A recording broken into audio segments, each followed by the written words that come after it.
नमस्कार दोस्तों, स्वागत है आप सभी का हमारे YouTube channel the clutch education अड्डा में। दोस्तों, आज हम फिजिक्स का एक बहुत ही इम्पोर्टेंट टॉपिक पढ़ने वाले हैं, जिसका नाम है वर्क यानी कार्य। और हम रोज बोलते हैं कि हमने बहुत काम किया, लेकिन फिजिक्स में काम का मतलब थोड़ा अलग होता है। हम बोलते हैं बहुत काम कर लिए, थक गए हैं, लेकिन फिजिक्स में इसका मतलब अलग होता है। तो आज हम इस वीडियो में समझेंगे कि ये क्या होता है। ठीक। दूसरा, कि इसका जो फॉर्मूला है वो क्या है। तीसरा, इसका यूनिट क्या है।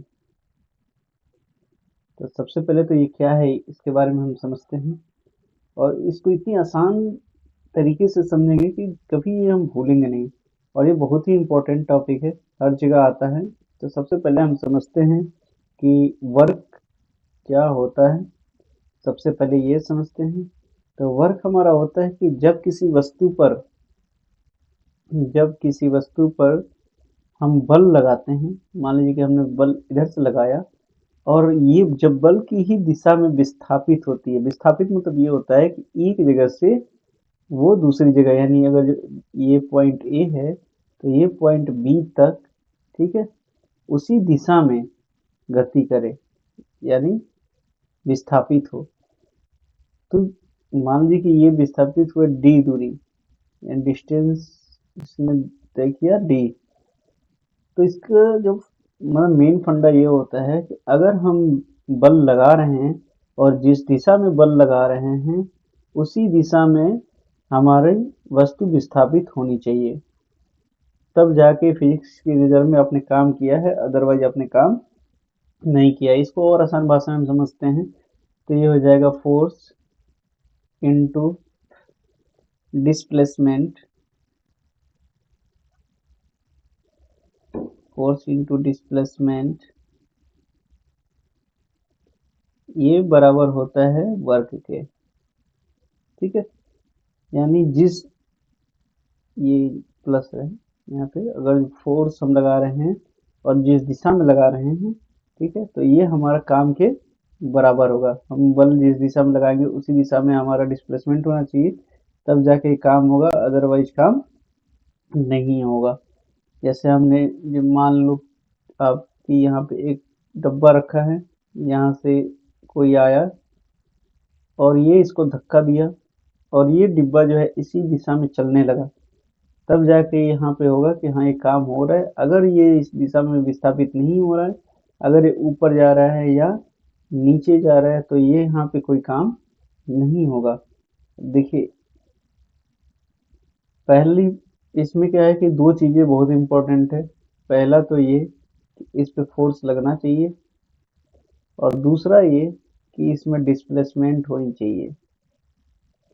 ठीक है, अगर ये दोनों नहीं होता है तो फिजिक्स की नज़र में आपने कोई काम नहीं किया है। इसका जो फॉर्मूला होता है वर्क का यानी काम का, वो होता है work is equal to force into displacement, यानी जो विस्थापित दूरी होती है और जो ये बल लगता है। ठीक है, ये दोनों का जब गुणा करते हैं तब जाके ये काम के बराबर होता है। इसको हम लिख सकते हैं W is equal to F into S, और एक फॉर्मूला और होता है W is equal to F into S cos theta. ठीक है, तो हम इसको और समझते हैं कि इसका यूनिट क्या होता है। तो वर्क का जो यूनिट होता है वो होता है जूल। क्या होता है? जूल होता है।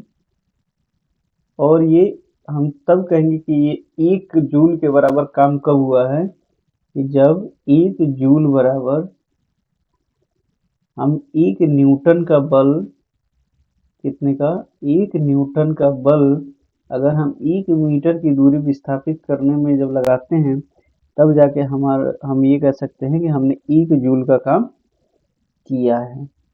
ठीक है, अब देखिए काम जो है 3 प्रकार के होते हैं, यानी वर्क कितने प्रकार के होते हैं, देयर आर 3 टाइप्स।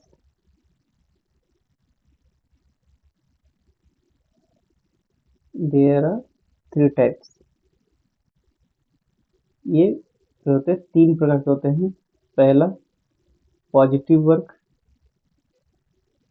मतलब ये होता है कि अगर हम किसी वस्तु पे बल लगा रहे हैं और जिस दिशा में बल लगा रहे हैं उसी दिशा में अगर वस्तु विस्थापित हो रही है तो वो हमारा होता है पॉजिटिव वर्क। दूसरा होता है निगेटिव वर्क। दूसरा होता है निगेटिव वर्क। इसमें होता है कि जिस दिशा में हम बल लगा रहे हैं, जैसे मान लीजिए कि बल हम इस दिशा में लगाए और विस्थापित जो हमारी हुई यानी डिस्प्लेसमेंट जो हुआ इसमें उल्टी दिशा में हो रहा है, तब वहां पे हम कहते हैं कि ये निगेटिव वर्क हुआ है और ये होता है फ्रिक्शन फोर्स में। ठीक है, आप फ्रिक्शन फोर्स देखते हैं कि लगता है तो अपोजिट डायरेक्शन में लगता है, डिस्प्लेसमेंट अपोजिट डायरेक्शन में होती है, बल उसके विपरीत दिशा में लगता है। तीसरा काम होता है जीरो वर्क। जीरो वर्क, और ये जो होता है वो होता है कि जब कोई काम नहीं होता है तब वहां पे हम कहते हैं कि हमारा जो है वर्क जीरो है, यानी जब डिस्प्लेसमेंट जीरो हो जाए, आप बल तो लगा रहे हैं लेकिन कोई भी डिस्प्लेसमेंट नहीं हो रहा है, यानी डिस्प्लेसमेंट क्या है हमारा, जीरो, सॉरी जीरो के बराबर है। ये नॉट नहीं रहेगा, एक सेकंड हटा ही देते हैं नहीं तो कंफ्यूजन बनी रहेगी।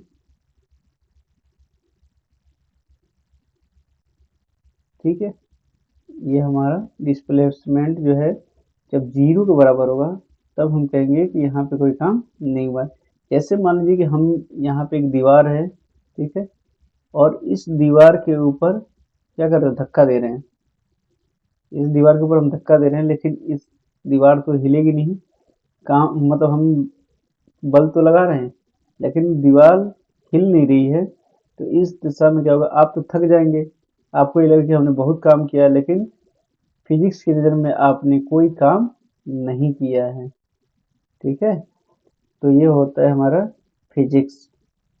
चलिए, एक मन में ये क्वेश्चन आता है कि अगर हम सर पे बोरी उठा के लेके जा रहे हैं, जैसे मान लीजिए कोई ये नन्हा सा मुन्ना प्यारा बच्चा है और ये सर पे जो है बोरी उठा के और लेके जा रहा है, और ले गया कहीं पे ले गया और वहां ले जाकर बोरी को पटक दिया, और फिर ये जो है ये बोले कि हमने बहुत काम कर लिया है, तो नहीं, इसने कोई काम नहीं किया। कारण ये है कि बोरी जो ये उठाया है ऊपर ऊपर की साइड में उठाया है, ठीक, यानी बल जो है वो किधर लग रहा है, ऊपर साइड में, और जा किधर रहा है, इस साइड में, यानी इन दोनों के बीच में जो एंगल बनेगा वो बनेगा 90 डिग्री का।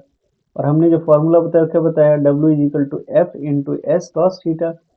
तो एफ तो आपको पता है, हमारा बल जितना भी लगे, और ये भी पता है कि एस यानी ये दूरी चाहे जितनी चले, लेकिन जब दोनों के बीच का जो एंगल है वो कॉस 90 डिग्री रखेंगे, तो कॉस 90 डिग्री का मान होता है वो जीरो होता है, इसलिए सारा वर्क जो क्या हो जाएगा, जीरो हो जाएगा। ये था हमारा वर्क।